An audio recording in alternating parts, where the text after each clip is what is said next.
J'ai check ma bucket list cette semaine, la semaine passée, parce qu'il y a quelqu'un qui m'a regardé droit dans les yeux puis qui m'a dit « Je veux parler à ta gérante », puis j'ai fait « Tu t'es tourné! Tu l'as fait!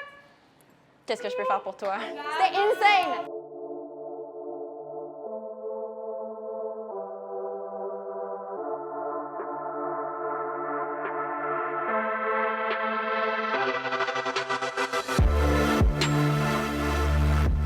Moi, c'est la Julie Desjardins.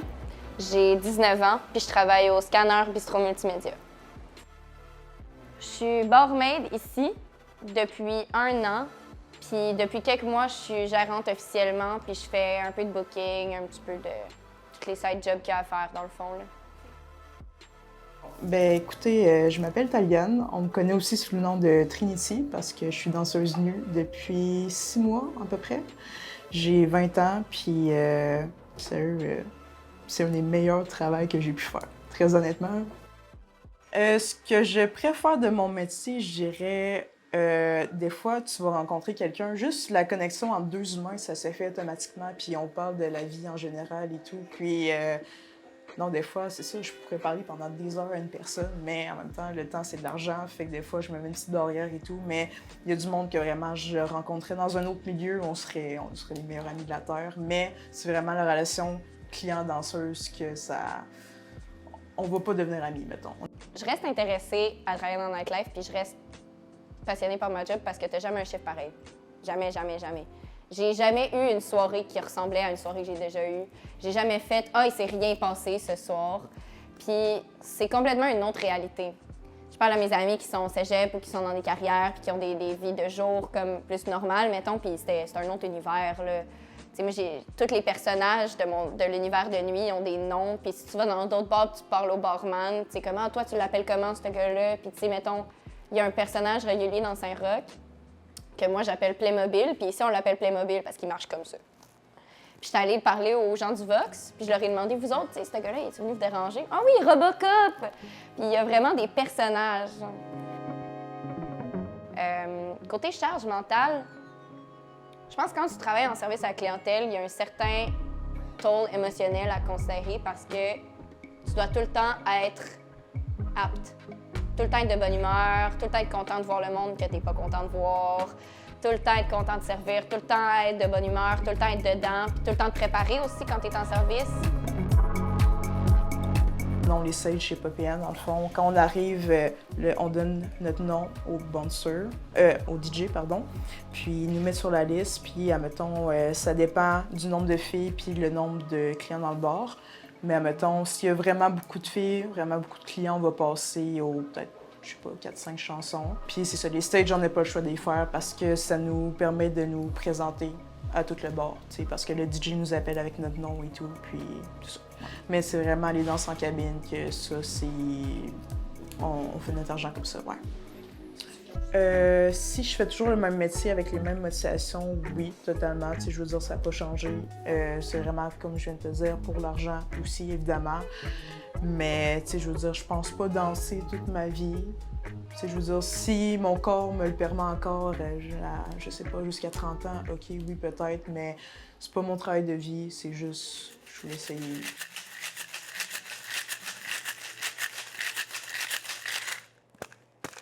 Le highlight de ma carrière, c'est... La première affaire à laquelle je pense, c'est les 2 événements bénéfices que j'ai faits cette année ici au SCAN. C'était un événement bénéfice pour SABSA, puis on a ramassé 1 313 $ pour SABSA, qui est une coopérative qui aide les personnes qui sont dans des situations d'itinérance ou de consommation. Puis le deuxième, on a fait justement le 8 mars pour fêter mon 1 an. C'était pour la Journée des droits de la femme. Ouais. Fait qu'on avait un band de Toronto qui était là, puis un band de Montréal, puis j'avais 2 tatoueurs au 2e étage, ouais, qui faisaient des gros flashs féministes qui ont sorti spécifiquement pour l'événement. Et eux autres, ils ont donné 30 % de leurs bénéfices pour le don, puis 100 % de l'argent de la porte revenait au don. Tout le monde qui a travaillé était bénévole. Puis on avait du staff 100 % féminin. Ma tech de son était une fille à porte. Tout le bar, les barmaids, c'était toutes des femmes. Toutes les bands, c'était des femmes. C'était girl power à fond. Puis on a ramassé 1475 pour la maison des femmes, le centre des femmes de la Basse-Ville, qui est un milieu de vie pour les femmes qui viennent de n'importe quel milieu. Avec ma famille, comment ça s'est passé? Ben moi, je tenais à leur dire parce que, je veux dire, moi, j'ai pas honte de faire ce travail. Tu sais, j'en parle comme si n'importe quel sujet, là. Je veux dire, c'est vraiment pas un problème. J'ai déjà habité chez ma grand-mère, puis à un moment donné, elle me dit « Pourquoi tu rentres aussi tard? Pourquoi? Qu'est-ce qui se passe? Pourquoi tu t'arrives à 6 h du matin? » Je suis comme « Ouais, ben écoute, grand-mère, je suis danseuse, je commence à traîner dans un bar et tout. » Puis ça a pas été facile, vraiment, pour ma mère et pour ma grand-mère. Mais admettons, ben tu sais, c'est ça, comme j'ai dit tantôt, oui, j'ai perdu des amis, mais en même temps, honnêtement, ça m'a permis de faire un petit ménage, puis je suis pas déçue, puis vraiment, mes amis les plus proches, ils m'ont juste dit « Taliane, fais attention à toi, on veut pas qu'il t'arrive de quoi, parce que ben, ça reste un monde très dangereux, c'est la nightlife. » Puis c'est ça, mais vraiment, maintenant ça passe, puis tu sais, c'est ça, ma mère, tu sais, je veux dire, elle sortait d'un bord de danseuse quand, justement, elle avait mon âge, puis j'ai dit « Maman, c'est pas pareil pantoute, là, ça a vraiment changé. » Puis j'en ai parlé, elle était comme « Ah, OK. » Mais vraiment, elle m'a dit « En autant que t'aimes ça, puis que tu te sens respectée, moi, ça me va, là, tu fais tes choix. » Puis Le plus gros défi, en dehors de ma job, causé par ma job, c'est les horaires de la ville. Mettons, on sous-estime à quel point c'est dur d'avoir un rendez-vous chez le docteur quand tu travailles de nuit. Parce que les plages horaires se libèrent à 8 h du matin. Moi, ça fait 4 heures que je dors. À 8 h du matin, je veux pas me lever pour appeler chez le docteur ou pour checker le site web puis me payer un rendez-vous. Conjuguer la vie de la ville normale avec la tienne, puis aussi continuer de voir mes amis qui travaillent de jour ou qui sont de jour, qui ont une vie sur un rythme normal, en gros guillemets. J'ai plein d'amis que je connais depuis 10 ans, mais que je vois une fois aux 6 mois parce que sont à l'école ou ils travaillent, puis que moi, je me lève à l'heure où les autres, ils rentrent chez eux, puis ils vont faire leurs affaires. Si la jeune Taliane serait contente de voir la Taliane de 20 ans aujourd'hui, je dirais oui.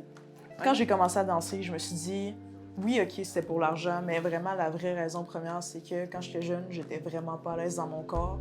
Puis maintenant, je peux arriver sur un stage à moitié nue, puis avoir tout le regard des hommes sur moi qui peuvent me juger ou m'admirer, peu importe, mais j'en ai tellement rien à battre parce que je suis tellement à l'aise que tous les mauvais commentaires, ça me passe 10 pieds au-dessus de la tête, puis j'en ai vraiment rien à foutre.